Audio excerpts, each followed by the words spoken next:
محترم سامعین و ناظرین، ایک اور نئی ویڈیو کے ساتھ ہم آپ کی خدمت میں حاضر ہیں،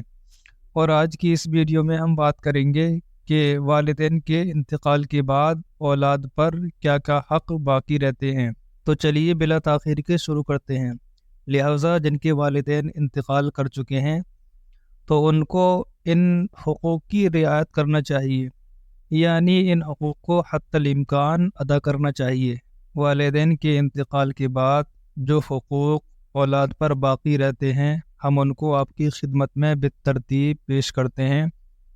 آپ ان کو ذہن نشین کر کے ان پر عمل ضرور کریں۔ تو چلیے شروع کرتے ہیں۔ نمبر 1، سب سے پہلا حق بعد موت، یعنی والدین کے انتقال کے بعد ان کے جنازے کی تجہیز، یعنی دفن کے لیے والدین کو تیار کرنا۔ غسل و کفن، نماز اور دفن ہے، اور ان کاموں میں سنن و مستحبات کی رعایت، یعنی اگر یہ کام کیے جائیں تو سنت کے مطابق کیے جائیں، جیسے غسل و کفن، نماز وغیرہ، جس سے ان کے لیے ہر خوبی و برکت اور رحمت و وسعت کی امید ہو۔ نمبر 2، ان کے لیے دعائے استغفار ہمیشہ کرتے رہنا، اس سے کبھی غفلت نہ کرنا۔ نمبر 3، صدقہ و خیرات و اعمال صالحہ کا ثواب انہیں پہنچاتے رہنا، حسب طاقت اس میں کمی نہ کرنا۔ اپنی نماز کے ساتھ ان کے لیے بھی نماز پڑھنا، اپنے روزوں کے ساتھ ان کے واسطے بھی روزے رکھنا، بلکہ جو نیک کام کرے سب کا ثواب انہیں اور سب مسلمانوں کو بخش دینا کہ ان سب کو ثواب پہنچ جائے گا اور اس کے ثواب میں کمی نہ ہوگی بلکہ بہت ترقیاں پائے گا۔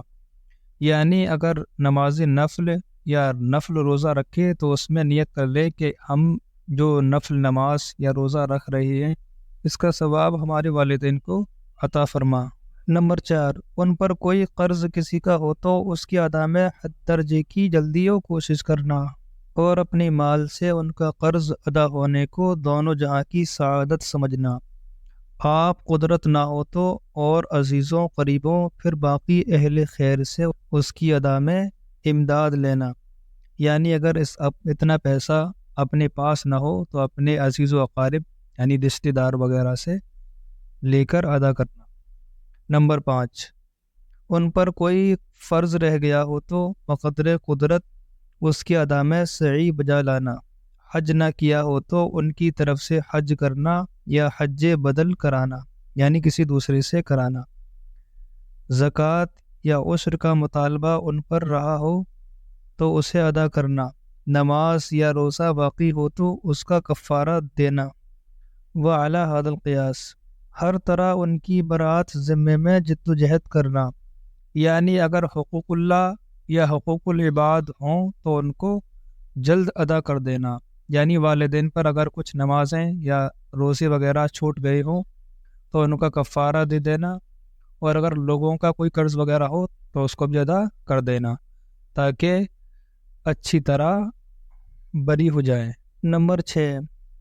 انہوں نے جو وصیت جائزہ شرعیہ کی ہو حتی الامکان اس کے نفاذ میں سعی کرنا، اگرچہ شرعاً اپنے اوپر لازم نہ ہو، اگرچہ اپنے نفس پر بار ہو۔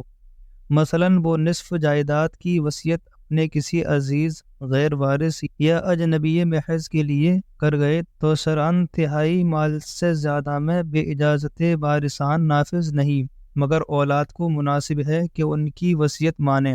اور ان کی خوشخبری پوری کرنے کو اپنی خواہش پر مقدم جانیں۔ یعنی والدین وصیت کر گئے کہ ہمارا اتنا مال یا اتنے پیسے وغیرہ فلاں انسان کو دے دینا یا مسجد مدرسے کو دے دینا، تو اس کو پورا کرنے کی حتی الامکان کوشش کرنا، اگرچہ اس کا پورا کرنا اولاد پر لازم نہیں ہے، لیکن پھر بھی اولاد کے لیے مناسب اور بہتر یہی ہے کہ اپنی والدین کی خوشی کے لیے اس کو پورا کرنا۔ نمبر 7، ان کی قسم بعد مرگ بھی سچی ہی رکھنا،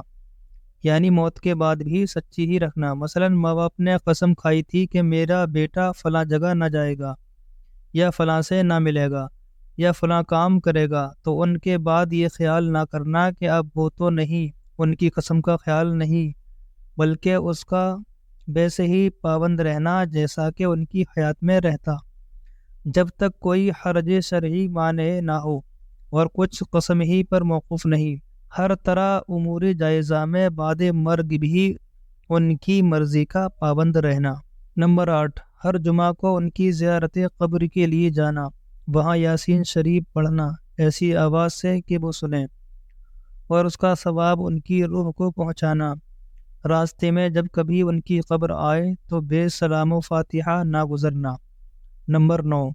ان کے رشتہ داروں کے ساتھ عمر بھر نیک سلوک کیے جانا۔ نمبر 10، ان کے دوستوں سے دوستی نبھانا، ہمیشہ ان کا اعزاز و اکرام کرنا۔ نمبر 11،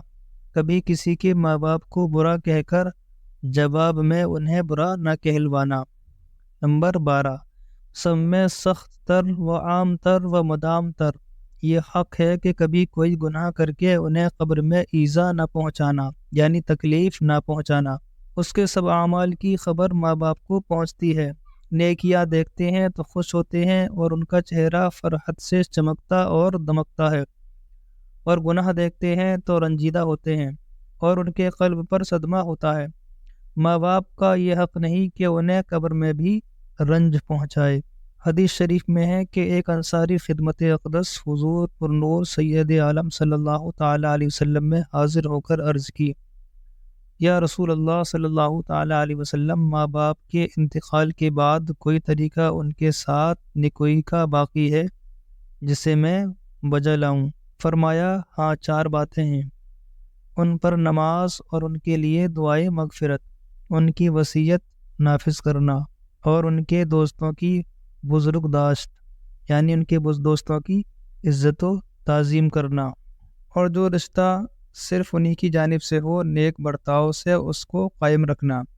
یہ وہ نیکی ہے کہ ان کی موت کے بعد ان کے ساتھ کرنی باقی ہے۔ ایک اور حدیث پاک میں ہے کہ نبی کریم صلی اللہ تعالیٰ علیہ وسلم فرماتے ہیں، ماں باپ کے ساتھ نیک سلوک سے یہ بات ہے کہ اولاد ان کے بعد ان کے لیے دعائے مغفرت کرے۔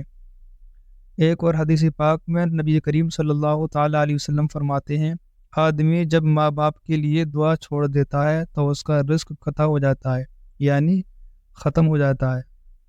ایک اور حدیث پاک میں ہے کہ جب تم سے کوئی شخص کچھ نفل خیرات کرے تو چاہیے کہ اسے اپنے ماں باپ کی طرف سے کرے کہ اس کا ثواب انہیں ملے گا اور اس کے ثواب میں کچھ نہ گھٹے گا۔ ایک اور حدیث پاک میں نبی کریم صلی اللہ تعالیٰ علیہ وسلم کی بارگاہ میں ایک صحابی حاضر ہوئے، عرض کی، یا رسول اللہ، میں اپنے ماں باپ کے ساتھ زندگی میں نیک سلوک کرتا تھا، اب وہ مر گئے، ان کے ساتھ نیک سلوک کی کیا راہ ہے، یعنی کیا صورت ہے؟ نبی کریم صلی اللہ تعالیٰ علیہ وسلم نے فرمایا، بعد مرگ، یعنی مرنے کے بعد نیک سلوک سے یہ بات ہے کہ تو اپنی نماز کے ساتھ ان کے لیے بھی نماز پڑھے اور اپنے روزوں کے ساتھ ان کے لیے بھی روزہ رکھے، یعنی نفلی نماز اور نفلی روزے، یعنی جب اپنے ثواب ملنے کے لیے کچھ نفلی نماز پڑھے یا روزے رکھے تو کچھ نفل نماز ان کی طرف کہ انہیں ثواب پہنچائے، یا نفل روزہ جو نیک عمل کرے ساتھ ہی انہیں ثواب پہنچنے کی بھی نیت کر لے کہ انہیں ثواب ملے گا اور تیرا بھی کم نہ ہوگا۔ ایک اور حدیث پاک میں نبی کریم صلی اللہ تعالیٰ علیہ وسلم فرماتے ہیں، جو اپنے ماں باپ کی طرف سے حج کرے یا ان کا قرض ادا کرے، روز قیامت نیکوں کے ساتھ اٹھے گا۔ ایک اور حدیث پاک میں نبی کریم صلی اللہ تعالیٰ علیہ وسلم فرماتے ہیں کہ جو اپنے ماں باپ کی طرف سے حج کرے ان کی طرف سے حج ادا ہو جائے اور اسے 10 حج کا ثواب زیادہ ملے۔ جو اپنے والدین کی وفات کے بعد ان کی طرف سے حج کرے، اللہ تعالیٰ اس کے لیے دوزخ سے آزادی لکھے اور ان دونوں کے واسطے پورے حج کا ثواب ہو جس میں اصلاً کمی نہ ہو، یعنی بالکل کمی نہ ہو۔ اور نبی کریم صلی اللہ تعالیٰ علیہ وسلم نے فرمایا، انسان جب اپنے والدین کی طرف سے حج کرتا ہے، وہ حج اس کی اور اس کے والدین کی طرف سے قبول کیا جاتا ہے اور ان کی روحیں آسمان میں اس سے شاد ہوتی ہیں، یعنی خوش ہوتی ہیں، اور یہ شخص اللہ عز و جل کے نزدیک ماں باپ کے ساتھ نیک سلوک کرنے والوں میں لکھا جاتا ہے۔ ایک اور حدیث پاک میں ہے کہ ایک صحابی رسول صلی اللہ تعالیٰ علیہ وسلم حاضر خدمت ہو کر عرض کی، یعنی نبی کریم صلی اللہ تعالیٰ علیہ وسلم کی بارگاہ میں حاضر ہوئے اور عرض کی، یا رسول اللہ، ایک راہ میں ایسے گرم پتھروں پر کہ اگر گوشت ان پر ڈالا جاتا کباب ہو جاتا، میں 6 میل تک اپنی ماں کو گردن پر سوار کر کے لے گیا ہوں، کیا میں اب اس کے حق سے بری ہو گیا؟ رسول اللہ صلی اللہ تعالیٰ علیہ وسلم نے فرمایا، تیرے پیدا ہونے میں جس قدر دردوں کے جھٹکے اس نے اٹھائے ہیں، شاید ان میں سے ایک جھٹکے کا بدلہ ہو سکے۔ حاصل کلام یہ ہے کہ والدین کا حق وہ نہیں کہ انسان اس سے کبھی عہدہ برآ ہو،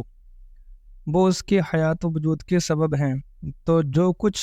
نعمت دینی اور دنیاوی پائے گا سب انہی کے طفیل میں ہوئیں،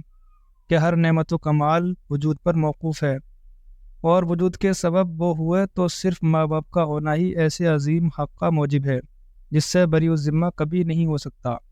نہ کہ اس کے ساتھ اس کی پرورش میں ان کی کوششیں، اس کے آرام کے لیے ان کی تکلیفیں، خصوصاً پیٹ میں رکھنے، پیدا ہونے میں، دودھ پلانے میں ماں کی اذیتیں یعنی تکلیفیں، ان کا شکر کہاں تک ادا ہو سکتا ہے؟ خلاصہ یہ ہے کہ وہ اس کے لیے اللہ رسول جل جلالہ و صلی اللہ تعالیٰ علیہ وسلم کے سائے اور ان کی ربوبیت اور رحمت کے مظہر ہیں، ولہذا قرآن عظیم میں اللہ جلالہ نے